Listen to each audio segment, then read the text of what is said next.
સરદાર વલ્લભભાઈ પટેલની ક્યાંય પ્રતિમા મુકાતી હોય, પ્રતિમા હોય ત્યાં પુષ્પાંજલિ અર્પણ થતી હોય અને એવા લોખંડી પુરુષને આજે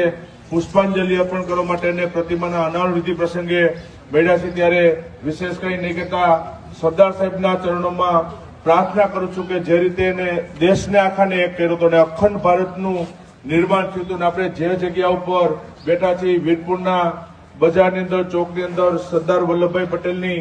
પ્રતિમાનું આપણે અનાવરણ કરવા જઈએ છીએ ત્યારે દરેક જ્ઞાતિ, દરેક સમાજ એકતા દિવસ એટલે બધા આખું વીરપુર એક થઈ અને સરદાર વલ્લભભાઈ પટેલે બતાવેલા માર્ગ ઉપર ચાલીએ એટલી નમ્ર વિનંતી સાથે ફરી એકવાર જય સરદાર યુવા ગ્રુપના આ તમામ મિત્રો આ બાજુ પણ આજે જો ઉત્સાહમાં દેખાઈ રહ્યા છે ટીમ આખી, આ બાજુ પણ કેટલા છે. આ મિત્રોને બધાને આપણે તાળીઓથી વધાવી લઈશું કે તેમનો વિચાર મહેનત કરી અને આ એમને શક્ય નથી હોતું, કારણ કે નક્કી કરવું, પ્રતિમા બેસાડવી, એનો ખર્ચ થતો હોય, એનો પ્લાનિંગ થતો હોય, એમાં સમય આપવો પડે. નહીંતર અત્યારે મોટા મોટું ને પૈસા આપીને છૂટી જાય પણ સમય કોઈ પાસે હોતો